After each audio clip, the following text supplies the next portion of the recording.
प्रदेश कांग्रेस अध्यक्ष दीपक बैझा आज नगरीय निकाय चुनाव और पंचायत चुनाव पर जारी होने वाला कांग्रेस के घोषणा पत्र के बारे में जानकारी दी। प्रेस वार्ता में दीपक बैझा की हिंद की शहर के सबसे पहले धूल मुक्त शहर बनाना कांग्रेस पार्टी के संकल्प है। उन्हें ट्रैफिक सिस्टम से लेकर के ऑटो रिक्शा तक के हर विषय में कांग्रेस पार्टी गंभीरता से विचार करत है।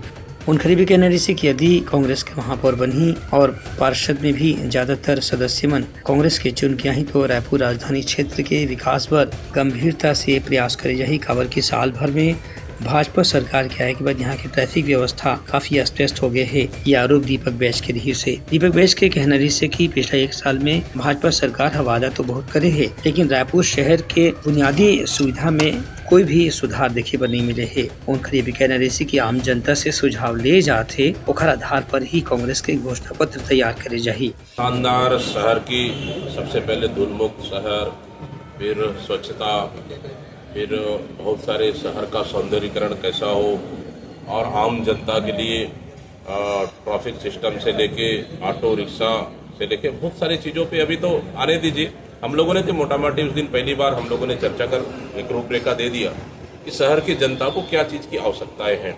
उस आवश्यकता के अनुसार अगर हमारे नगर पंचायत के अध्यक्ष, पालिका के अध्यक्ष अगर महापौर बनेंगे तो उसको उस सिस्टम को कैसे ठीक कर सकते हैं जो इस सरकार एक साल में पूरे शहर के सिस्टम को चौपट कर दिया है और शहर के विकास को इन्होंने रोक दिया है। उनको शहर के विकास के लिए, वहाँ की जनता के विकास के लिए क्या बेहतर हो सकता है, उसके लिए लगातार हम लोग सुझाव मांग रहे हैं। हम लोग शहर के हमारे मेयर और पार्षदों से और तमाम वरिष्ठ नेताओं से और कार्यकर्ताओं से भी, तो संभवतः जब घोषणा पत्र आएगी तो शहर के समुचित विकास के लिए हमारा घोषणा पत्र ये जो आपकी जो महिला कार्यकर्ता है। ब्यूरो रिपोर्ट उतलंखा न्यूज।